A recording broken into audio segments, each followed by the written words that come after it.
The slap cracked across the calf like a branch snapping in cold air. For one long second, every espresso machine, every low business call, every clink of a spoon inside the Cardinal went still.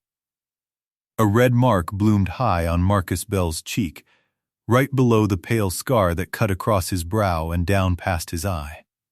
But he did not move. He did not lift a hand. He did not even blink. He stood there in his plain gray shirt, one arm resting on the shoulder of his 7-year-old daughter, while the woman in the white silk suit stared back at him, still breathing hard from the anger that had made her strike a stranger in public. Meredith Kane expected him to shrink. She expected an apology, a stammer, the quick fear of a man who understood his place in the world she believed she owned. She had looked at his worn boots, his weathered face, the little girl in a secondhand denim jacket, and she had done the math in half a second.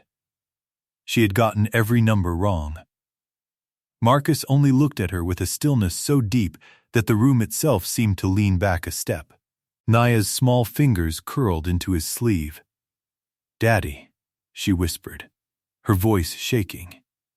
His hand moved over her shoulder, slow and even, the same rhythm he had once used to steady wounded men in the dark, under skies that were not his own. "I've got you, sweetheart," he thought, and then he said it out loud, quiet enough that only she could hear. Then he looked back at Meredith. His voice, when it came, was almost gentle. "Are you finished?" That was the first moment real fear touched Meredith Kane's face, though she did not understand why. She did not know that the plain man she had just slapped had spent 12 years in places her government never officially admitted existed. She did not know that men who were alive today spoke his name carefully, or that the scar she had looked at with such disgust had been earned on the worst night of another man's life. And she did not know that 15 feet behind her, her own bodyguard had gone completely, unnaturally still, because he had just recognized that scar. But we'll get to him. 3 hours earlier, the morning had begun with cold cereal, a spilled glass of orange juice, and one very reluctant promise.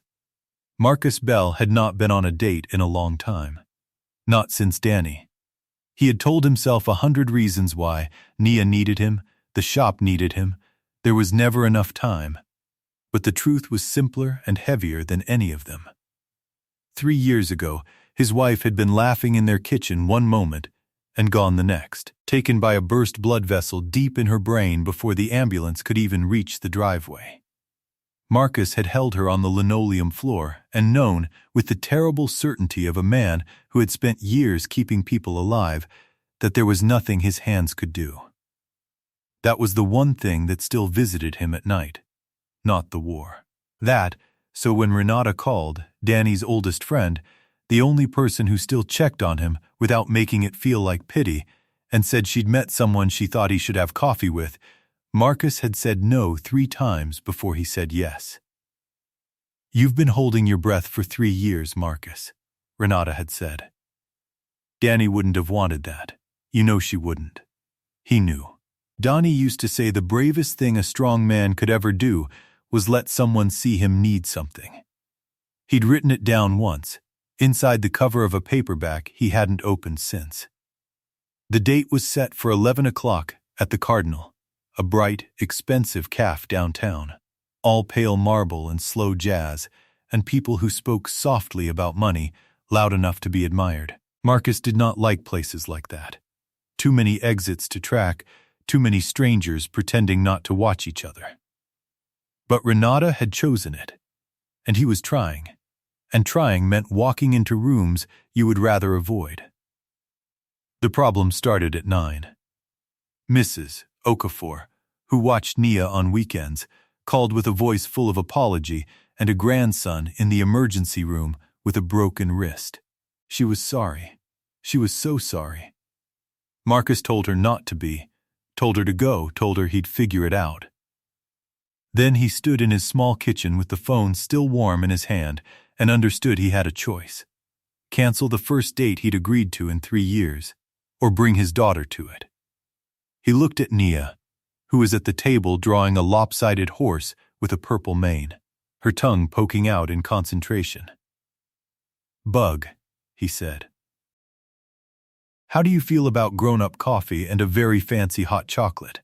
She looked up, immediately suspicious in the way of children who know when adults are negotiating. "Is it the boring kind of grown-up coffee, where I have to sit still?" "The very boring kind," Marcus admitted. "But there's whipped cream involved." Nia weighed the offer with the seriousness of a small judge. "Okay, but I get the cherry. You drive a hard bargain." He almost texted Renata to warn her. He typed it out twice. Both times he deleted it. Some quiet, stubborn part of him, the part Danny used to call his pride problem, didn't want to explain himself before he'd even walked in the door. He was who he was. Nia was part of who he was. If a woman couldn't handle a man showing up honest about his life, then the coffee would be short and the hot chocolate would be worth it. He would think about that decision later. He would think about it for a long time. They took the truck. Nia sang along to the radio, getting half the words wrong on purpose because it made him smile, and Marcus watched the road the way he always did, a little too carefully, clocking the cars, the lights, the gaps. Old habits didn't retire just because a man did. Between them sat Nia's backpack, packed with crayons and a granola bar, because a father learns to bring supplies to any battlefield. He caught his own reflection in the rearview mirror at a red light. The scar looked back at him. It ran from his hairline through his eyebrow and stopped just under his cheekbone, a pale seam in dark skin, the kind of mark strangers noticed and then pretended not to. He had stopped seeing it years ago. Other people never did. "Daddy," Nia said, "does your face still hurt?" "The scar part. Not anymore, Bug. How'd you really get it? You always say long time ago." Marcus was quiet for a moment. The light turned green. "A long time ago," he said, "I helped a friend on a bad night." Nia accepted this the way she accepted most of his half-answers, with a small nod and a mental note to ask again later. She always asked again later. He figured someday he'd tell her the whole of it, just not on a day with whipped cream in it. They parked 2 blocks from the Cardinal. Marcus took her hand crossing the street, her fingers sticky from candy she wasn't supposed to have had, and for a second, the ordinary sweetness of it caught in his throat. This was the life he'd chosen. Lunchboxes and crossing signals and sticky hands, and he wouldn't have traded it for anything the world had ever offered him. And the world had offered him plenty. He did not know that in 11 minutes a woman he had never met would look at that scar and decide it meant he was beneath her. The Cardinal was even brighter inside than its windows promised. Sunlight poured across the marble. A pianist played something soft in the corner. The clientele was a certain kind of downtown crowd, investors and consultants and people in $500 sneakers, the sort of people who assumed price and worth were the same thing. Marcus chose a table near the back wall, out of habit, where he could see the door, the counter, and the short hallway to the restrooms. He set Nia up with her coloring book and ordered her a hot chocolate from a young barista with kind eyes and a name tag that read Cass.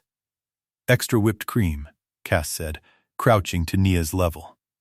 "And I think we've got a cherry back there with your name on it." Nia beamed. Marcus thanked her, and meant it. In his experience, you learned everything you needed to know about a room by watching who was kind when kindness earned them nothing. He noticed the old man 2 tables over, almost without meaning to. Late 70s, a faded ball cap with a unit patch he half recognized, hands that trembled slightly around a cup of black coffee. There was an oxygen line looped under the man's nose, running to a small tank tucked beside his chair. A veteran, Marcus thought. The tank's regulator was set wrong, too low, and the man kept pausing to catch a breath he shouldn't have had to chase. Without thinking much about it, Marcus stood, crossed over, and crouched by the tank. "Sir, mind if I check your flow?" "Looks like it's dialed down." The old man blinked at him, then looked at the scar, then at his eyes, and something in a veteran recognizes something in another veteran. "Have at it, son." Marcus adjusted the regulator with 2 fingers, the motion quick and sure. The motion of a man who had done it 1,000 times in places with far worse light. "That's better. You'll breathe easier now." "Walter," the old man said, offering a shaky hand. "Marine, 100 years ago." Marcus, he shook it. "Different outfit." "Same rain." Walter laughed, and it turned into a cough, and then eased. "You've got the hands for it," he said, nodding at the tank. "Cortman?" Marcus only smiled a little and went back to his table. He didn't answer. He rarely did. He didn't know it yet, but he had just done the most important thing he would do all day. At 11:04, Meredith Kane arrived. She did not enter like a customer. She entered like an acquisition. White silk suit. Dark sunglasses she did not remove indoors. Heels that struck the marble like punctuation.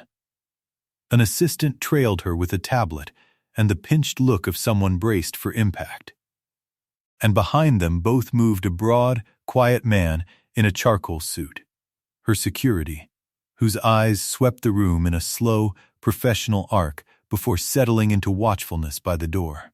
His name was Danny Reyes, and in about 40 minutes he was going to change the entire course of this story. But not yet. Right now he was just a man doing a job, and the job was her. Meredith Kane was 44, founder and chief executive of Kane Hospitality Group, a private empire of luxury hotels and resorts stretched across 3 continents. Business magazines called her a force. Former employees called her a storm. She had built it herself, out of nothing, with a fury she had long ago stopped questioning, and somewhere in the building of it she had come to believe that softness was a tax the weak paid and the strong refused. She was here because Renata had cornered her at a fundraiser and insisted, with the particular stubbornness of a person who thinks they know your heart, that Meredith needed one morning that had nothing to do with numbers. Meredith had agreed mostly to end the conversation. She had regretted it before her car reached the curb. She lowered her sunglasses and scanned the room the way she scanned a balance sheet, looking for the line that mattered and dismissing the rest. Her eyes moved past the pianist, past the investors, and landed on the man at the back table. Dark shirt, old boots, a scar, a child. Her mouth tightened. "That can't be him," she said to her assistant, quietly. "Tell me that isn't him." The assistant checked her tablet. Renata's message just says the gentleman at the back, gray shirt.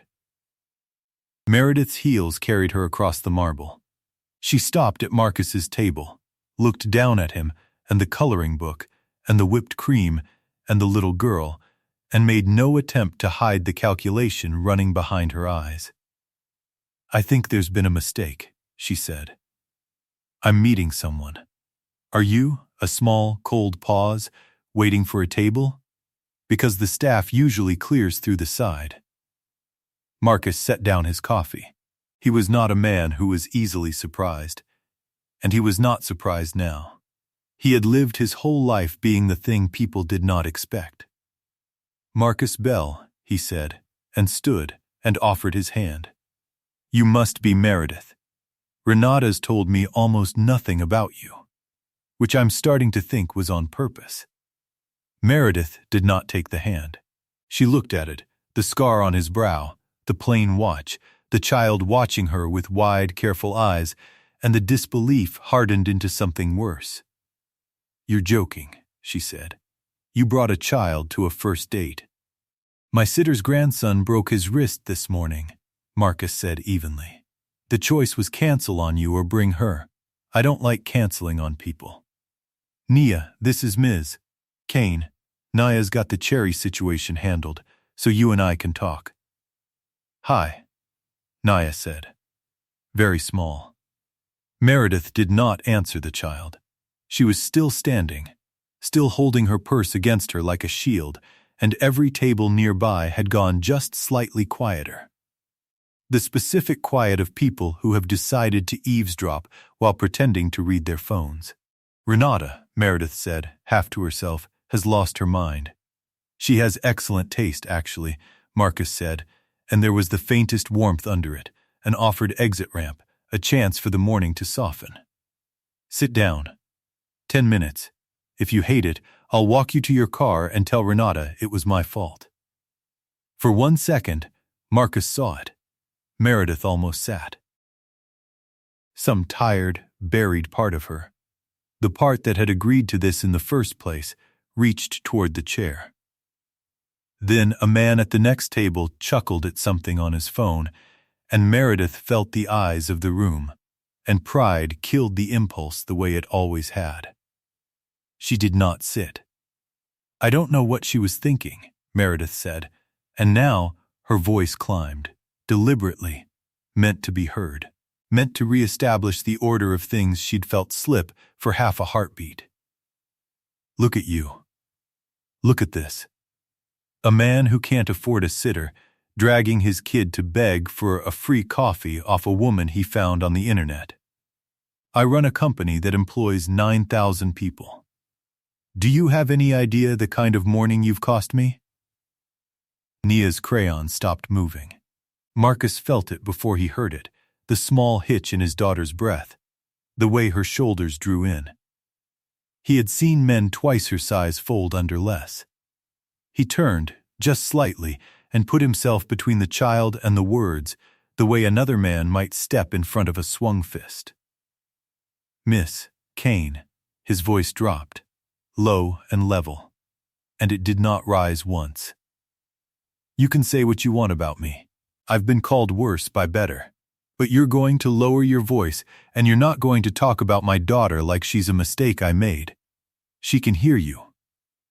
Or what? Meredith said. The room tightened. Cass, behind the counter, had stopped wiping the machine. The young man at the next table had lifted his phone a few inches, and it was pointed, now, at Meredith Kane. Marcus did not look angry. That was the thing. Angry men warn you. Marcus looked calm, the deep, settled calm of a person who has already made a decision and is simply waiting to see if he'll be forced to act on it. Or nothing, he said quietly. I'm going to take my daughter home, and you're going to have the morning you were always going to have. But you're not going to speak about her again. For a woman who had spent 20 years being obeyed, that quiet was intolerable. It did not beg. It did not flinch. It did not give her the fight she was reaching for. And Meredith Kane, who had never in her life learned the difference between a boundary and an insult, felt something in her chest come loose. She drew back her hand and slapped him across the face with everything she had. The sound froze the entire calf. A cup rattled in its saucer. Somewhere a woman gasped. The pianist's hands lifted off the keys. Nia made a small, broken sound and pressed herself into her father's side. And Marcus Bell did not move. He absorbed it the way a stone breakwater absorbs a wave, completely, silently, without giving an inch. The red print of her hand rose on his cheek, just below the scar. He reached down and drew Nia gently against him, cupped the back of her head with one steady hand, and looked at Meredith with an expression she would spend a long time trying to forget. Are you finished? He asked. And behind Meredith Kane, her bodyguard Danny Reyes took one step forward, and then he saw the scar in the light. Really saw it, the exact place it started and the exact place it ended, and every drop of color drained out of his face. Danny Reyes had crossed a lot of rooms in his life to stand between his employer and trouble.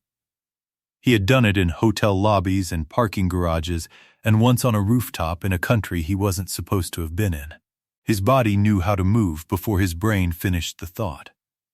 So when Meredith's hand connected with the stranger's face, Danny was already moving. One step, too, his hand drifting toward the seam of his jacket, his mouth already forming the words, "Sir, I need you to step back." And then the light from the front windows fell across the man's face, and Danny saw the scar clearly for the first time. The exact line of it. Hairline through the brow, stopping under the cheekbone. He had seen that scar before. He had watched it happen. Danny Reyes stopped so suddenly that his polished shoes squeaked against the marble. Every ounce of color left his face. His hand fell away from his jacket like it had forgotten what it was doing. For 8 years he had carried a knight around in his chest, the kind of knight that woke him sometimes at 3 in the morning with his own heart slamming, and now that knight was standing 4 feet away from him holding a little girl and a cup of hot chocolate. He had been 23 then. A different Danny. Loud, certain, sure that fear was a thing weaker men admitted to.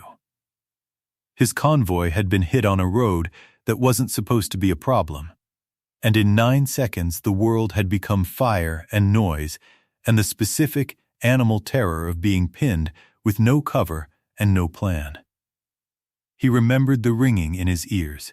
He remembered a piece of the vehicle door lying across his legs and the way he couldn't feel his left arm and the certainty, cold and total, that this was the end of his short life on a nothing road in the dark. And then a man had come out of the smoke. Not a soldier from Danny's unit. Someone attached.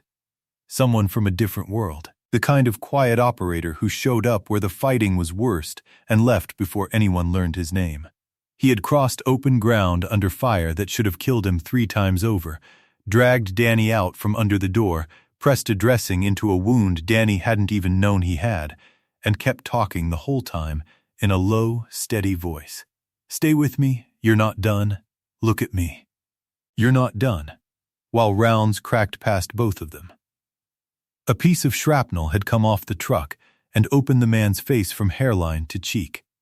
He hadn't so much as slowed down. He'd wiped the blood out of his own eye with the back of his wrist, finished the tourniquet on Danny's arm, and carried a second wounded man out over his shoulder in the same trip. When it was over, when the birds finally came and the guns finally stopped, the medic had turned once under the landing lights, blood drying down half his face, and looked at Danny with eyes like cold water, and said only, "You're going to be a pain in the ass to somebody for a lot more years now. Make it count." Then he was gone, loaded onto a different bird. Danny never even got a full name, just a call sign the other operators used, said with a strange mix of gratitude and awe, "Deacon." The medic who walked into the fire. Danny had spent 8 years being someone's pain in the ass. He had a wife now, 2 kids, a mortgage and a dog, and a middle-of-the-road life that existed entirely because a stranger had decided, in the worst 9 seconds of Danny's life, that Danny wasn't done. And that stranger was standing in a calf in a gray shirt, having just been slapped by the woman who signed Danny's checks. "Sir," Danny said. His voice came out cracked and small, a voice no one in that room had heard from the big man in the charcoal suit. "Sir, Deacon, I don't know if you remember." Marcus looked at him. For a moment nothing crossed his face at all, and then something did, a small, careful recognition, the way you might recognize a road you drove once, a long time ago, in the dark. "The convoy road," Marcus said quietly. "You had a door on your legs. Left arm was a mess." Danny's eyes filled. He didn't fight it. "Yeah," he said. "That was me. That was me, sir." The whole calf was silent now. The phones were still up, but no one was pretending anymore. They were witnessing something, and they knew it. Meredith Kane stood in the middle of it, her hand still stinging from the slap, and watched her own bodyguard, the man she paid to enforce her will, come apart at the seams in front of a stranger. "Danny," she said sharply. "Danny! What are you doing? Get him out of here." Danny did not look at her. His eyes stayed on Marcus. When he finally spoke, it was still to Marcus. He carried me out, Danny said, to the room, to no one, to himself. Him, he walked into fire nobody should have walked into, and he pulled me out, and then he went back for another guy. That's where the scar's from. He got it saving my life, and he never even stopped moving. He turned, at last, to Meredith, and what was on his face was not fear of losing his job, it was something closer to grief. You slapped him. Ma'am. You stood in a coffee shop and you slapped that man. He threatened me, Meredith said, but her voice had lost its floor. You saw, his child, and his kid did nothing. Danny's voice was low, and even now. You did all of it. I watched all of it. He reached up, unhooked the earpiece from his ear, and closed his hand around it. I'm not doing this one, Ms. Kane, whatever this is. I quit. He set the earpiece down on the nearest table, gently, like it was something breakable. For a moment, no one in the Cardinal said anything at all. And then the room began, very quietly, to turn. It started with the young man who'd been filming. He lowered his phone, but he didn't sit down. She cut in front of me at the counter earlier, he said, to no one in particular, but loud enough. Told me my whole life wasn't worth her blinking. I got that on video too. A woman near the window nodded slowly. An older man in a suit set down his newspaper and looked at Meredith with an expression she was not used to receiving. Not admiration. Not fear, but a flat, quiet judgment, the kind that costs a person nothing to give and everything to receive. Cass came halfway around the counter, a dish towel twisted in her hands. Sir, she said to Marcus, her voice unsteady but certain, I saw all of it. Whatever you need, I saw all of it. Meredith Kane turned in a slow circle, and everywhere she looked she found the same thing. Not the deference she had spent 20 years standing in like sunlight. Something colder. She had walked into this room the most important person in it, and in the space of 5 minutes she had become the only person in it that everyone was ashamed to be near. But it was Nia who felt it most, though she was too young to have the words. She had spent the whole terrible morning shrinking, sure that she was the reason it was all going wrong. The sitter, the fancy calf she couldn't sit still in, the mean lady who looked at her like a stain on a nice tablecloth. When the slap had cracked across her father's face, some small piece of Nia's heart had broken with the sound, because in Nia's whole life she had never once seen anyone hurt her father, and she had not known until that moment that it was even possible. But now, the big man in the dark suit was crying and calling her Daddy Sir. Now the barista was saying she'd seen everything, like her daddy was the one who mattered. Now the whole enormous bright room full of important grown-ups had turned. All of it. Toward her father, the plain man in the gray shirt with the scar and the old boots, and Nia watched them look at him the way she looked at him. Like he was the biggest thing in the room. Like he always had been, and they were only now catching up. She didn't understand what the big man meant about fire. She didn't understand the word deacon, but she understood, in the wordless way children understand the true shape of things, that she had been wrong to be ashamed, and that some grown-ups had been wrong too, and that her father had been exactly who he always was the entire time, and it was the rest of the world that had been slow. She would remember this morning for the rest of her life. Not the slap. This part. The part where the room learned what she already knew. Meredith stared at the earpiece on the table. For 20 years, no room had turned on her. She had always been the gravity everyone else bent around. And now, she stood in her white silk suit in the middle of a marble floor and felt, for the first time in her adult life, the specific cold of being the only person in a room who is in the wrong. She reached for the only thing she had ever known how to reach for. Power, you have no idea who I am, she said. And her voice climbed again, brittle now, reaching. I own the building your little shop probably rents in. I know every developer, every zoning board, every bank in this city. I can make one call, and ma'am, Marcus said. Just that. Quiet, not a threat. Almost tired. You already got your win. You slapped a man in front of 40 people who love their phones. Go home. My win? Meredith's laugh came out wild. You think this is over? You think I can't? She never finished the sentence. Because behind her, 2 tables away, Walter, the old Marine, the one with the oxygen tank Marcus had fixed 30 minutes ago, made a strange, wet sound. Half a word, and his coffee cup slipped out of his hand and shattered on the marble, and the old man slid sideways in his chair and hit the floor. For a second, nobody moved. The kind of frozen second that happens when a thing is so wrong, the brain refuses it. Walter's cap had come off. His lips were going a color lips are not supposed to go. His hand clawed weakly at his own chest, and then it stopped clawing, and then it stopped moving at all. Walter? Cass said, from behind the counter, her voice pitching up. Oh my God, somebody call. Is he? The calf dissolved into noise. Chairs scraped. Someone shouted for an ambulance. Someone else stood frozen with a phone half raised, filming out of pure animal reflex.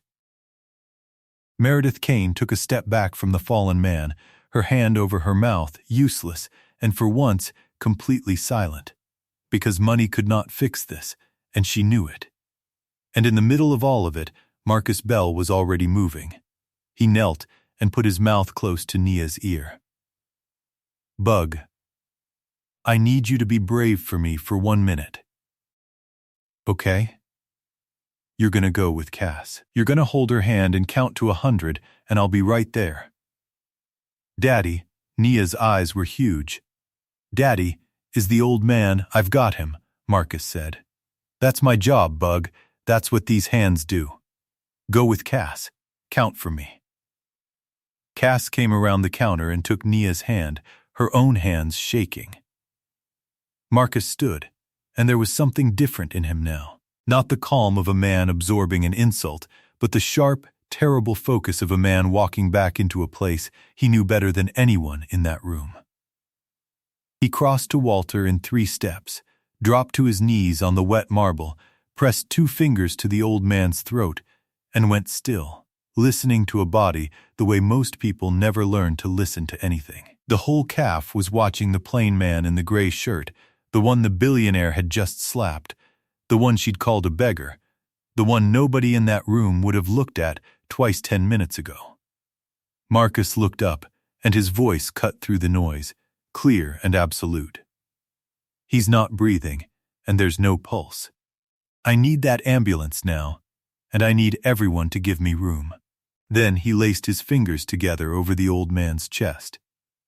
There is a particular kind of quiet that fills a room when everyone realizes a life is being decided right in front of them. The cardinal fell into it. The pianist's bench sat empty. 40 phones had gone still. And in the center of the marble floor, a man the whole room had underestimated laced his fingers over an old Marine's chest and began to work. He did not panic. That was the first thing people noticed, the thing they'd talk about for weeks. No shouting, no frantic energy, no wasted motion. Marcus moved the way water moves downhill, like it was the only direction there was. He counted low and even, his hands driving against Walter's chest in a rhythm you could set a clock to, and between sets he tipped the old man's head and gave him the breath his body had stopped taking. Cass, he said, not looking up, his voice level. That first aid kit behind the counter. Is there an aid? A defibrillator, yellow or green case. He never broke rhythm. Check by the restrooms too.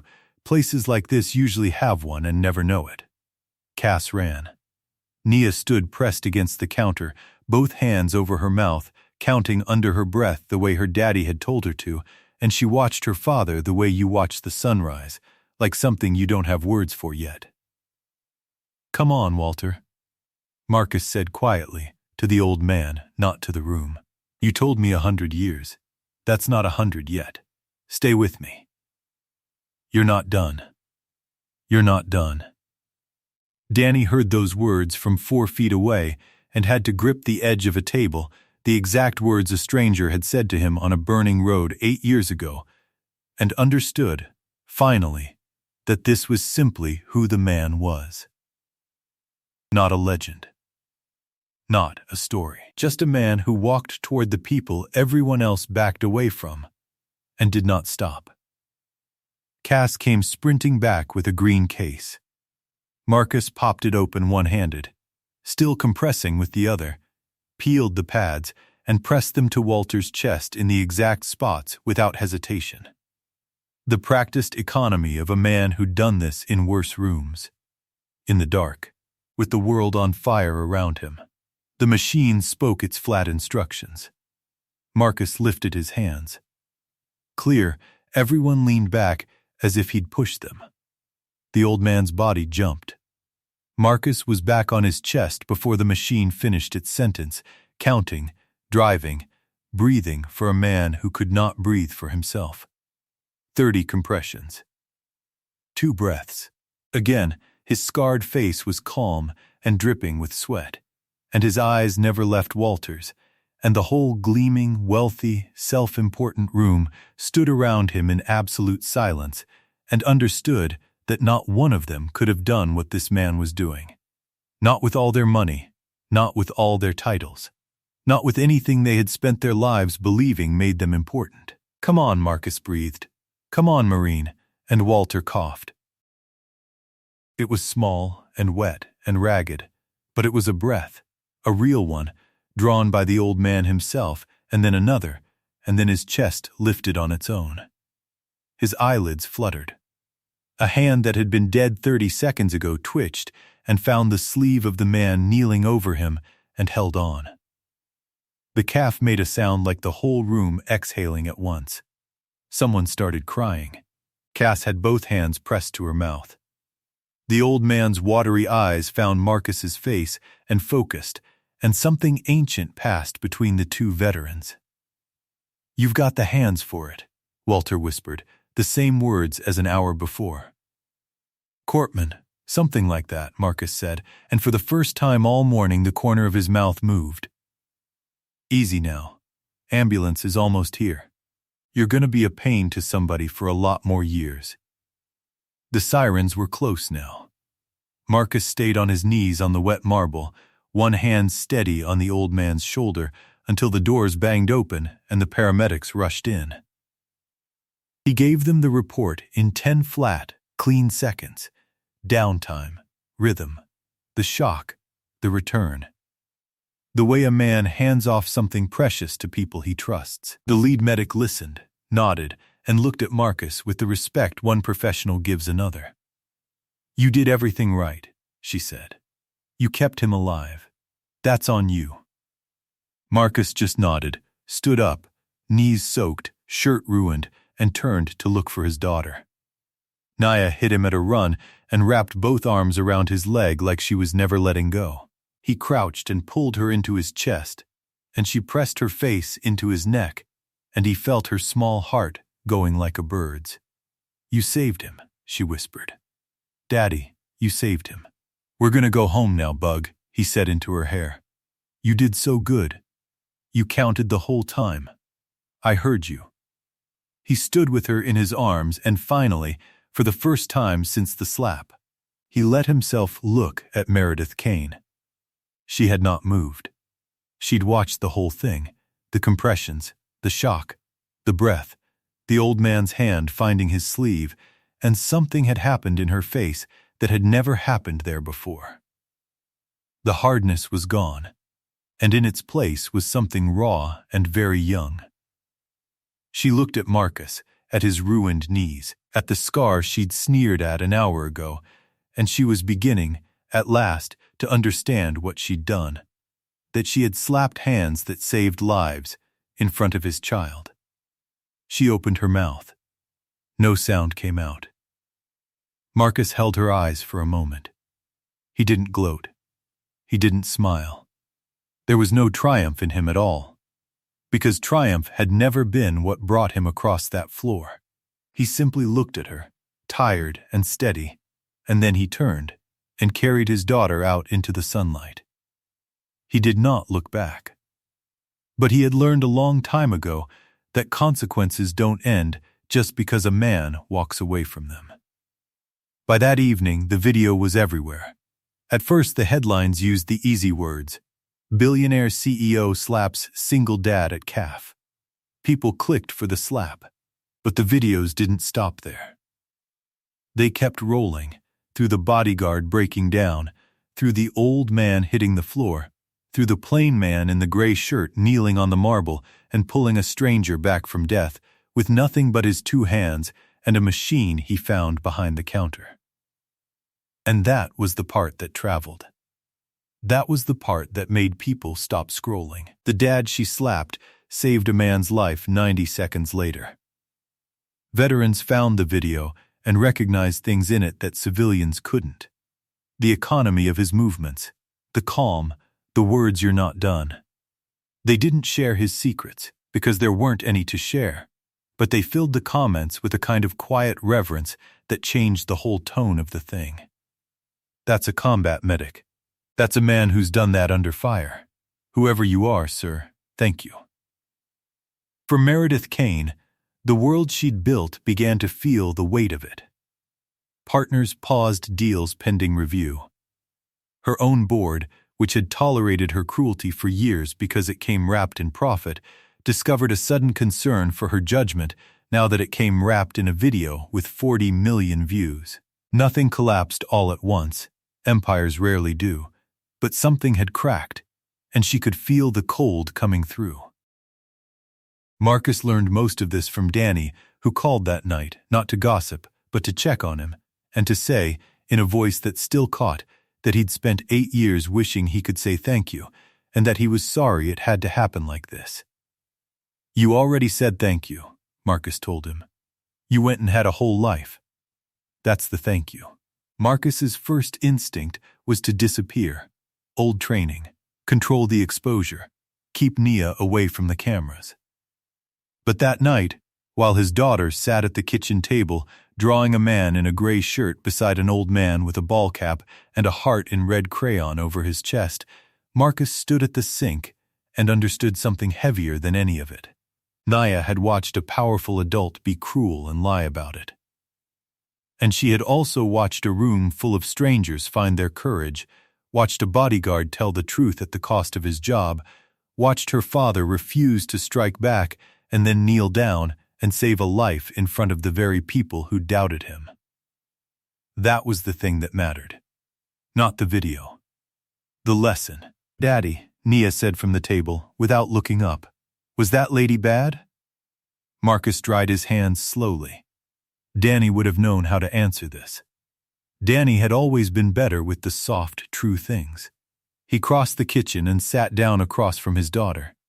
"She did a bad thing," he said. "A lot of them in a row." Nia frowned, coloring the old man's heart a deeper red. "But is she bad? I don't know. Bug, sometimes people build a whole life where nobody ever tells them no. And then the first time somebody does, all the ugly they've been storing up comes out at once." He paused. "Doesn't make it okay. Just makes it sad." "You didn't hit her back," Nia said. "You could have. You're strong." Marcus looked at his hands. Hands trained, once, to do terrible things. Hands that had held Danny on the kitchen floor. Hands that packed lunches and tied ponytails and, that very morning, had pressed a dead heart back into beating. "Being strong doesn't mean doing everything you're able to do, Bug," he said. "Anybody can hit back. It doesn't take a thing.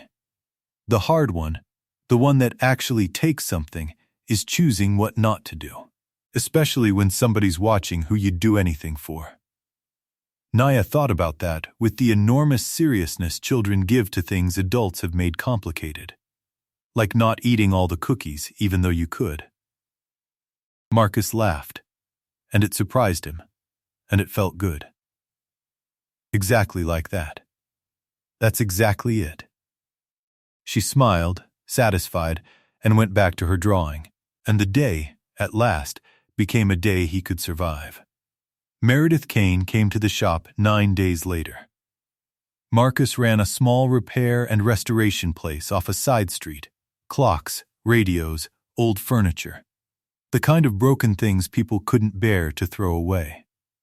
He was rewinding the mainspring of a mantel clock when the bell over the door rang, and he looked up, and there she was.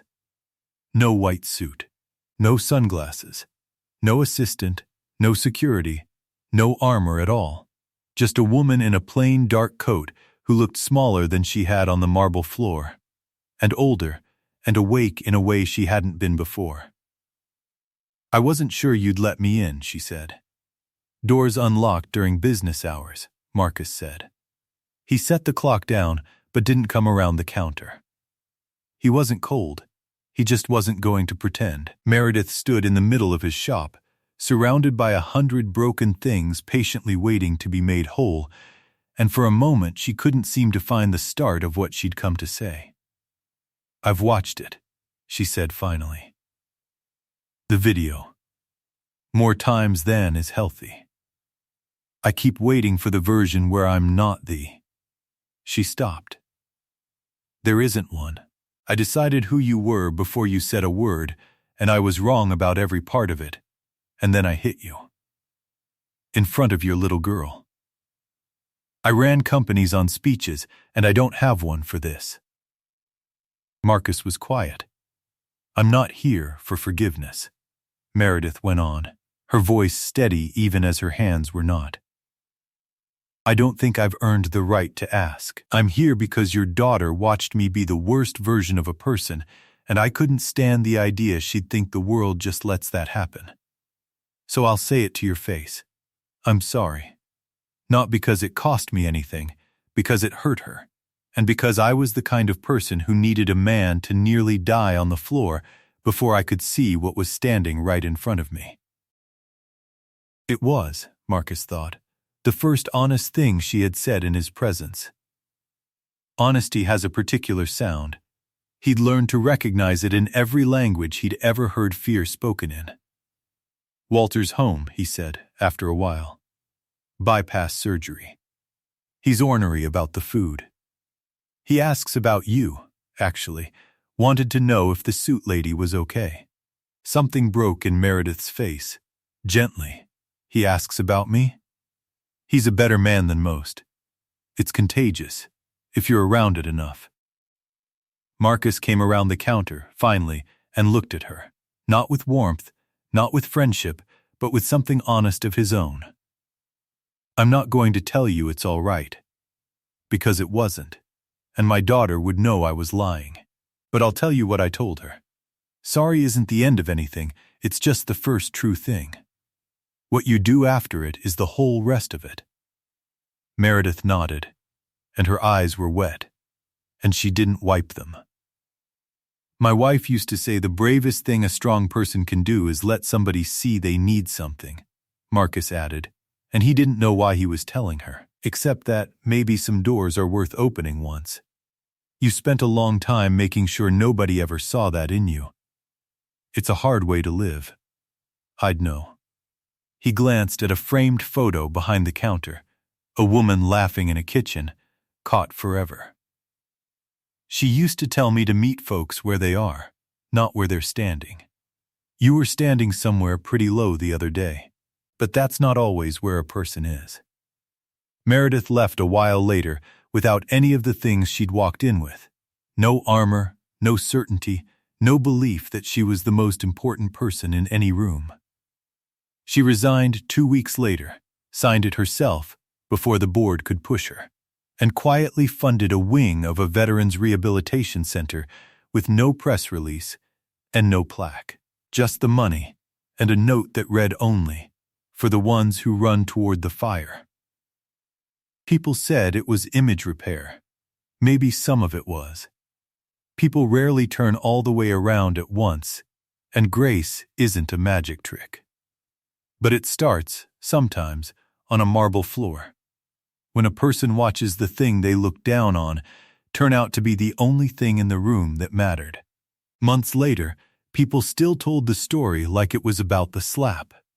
They liked the slap, the bodyguard freezing, the billionaire brought low. Those parts were easy to repeat. But Marcus never told it that way. When Nia asked about that morning, he told her about Walter, who came by the shop on Saturdays now and told her outrageous lies about the ocean. About Danny, who fixed their fence for free and blamed his wet eyes on allergies. About Cass the barista, who'd found her courage when it counted and who got a wave every time they passed the cafe Nia had renamed the too dramatic hot chocolate place and refused to enter on principle. One evening, near the end of summer, Marcus and Nia sat on the back steps while the sky went gold over the fence Danny had built. Nia leaned into his side, safe and warm, her feet swinging over the step below. "Daddy," she said, "the scar. You said a long time ago you helped a friend on a bad night. Was it the crying man? Danny?" Marcus was quiet a moment. Then he told her the true part, the part that was hers to have. That a long time ago, in a very bad place, a young man had been hurt and sure he was going to die, and Marcus had gone to get him and gotten hurt doing it and carried him out anyway. That the scar was the mark that night had left, and he'd never once been sorry to have it, because a man was alive who wouldn't have been, a man with kids now, and a fence-building habit, and a whole life. Nia reached up and touched the scar with one finger, gently, the way she'd touched the old man's crayon heart. "So it's not a bad mark," she said. "It's a saving mark." Marcus's throat tightened. Danny would have loved that. A saving mark. "Yeah, Bug," he said. "That's exactly what it is." They sat while the light went down, the medic's hands that had done so much resting easy now. One around a cup of hot chocolate brought from home, one around his daughter's shoulder, and Marcus thought again of a promise he'd made on a kitchen floor 3 years ago, holding the person he could not save. She'll still laugh. He'd said it to the empty air, half sure it was a lie. She laughed. Not every day, not without shadows. But she laughed. He'd spent much of his life believing strength was measured in missions and men brought home.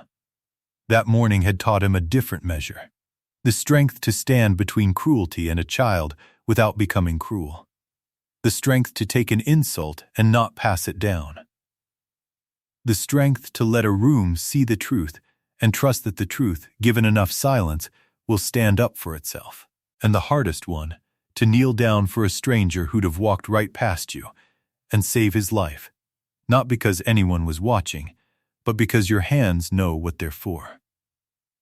That morning, a woman thought she'd slapped a nobody.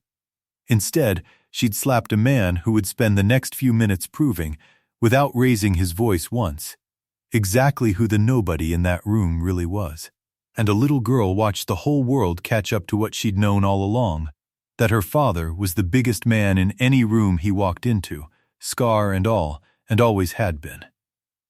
If this story reached something in you, do me a small favor. Tell me in the comments about a time you watched quiet strength win. A parent, a stranger, someone the world underestimated, who turned out to be exactly who was needed. And if you believe in dignity, in second chances, and in the kind of courage that doesn't shout, hit that like button and subscribe to Recorded Dad Stories. We tell stories about the fathers the world overlooks, right up until the moment it can't. Thank you for being here. I'll see you in the next one.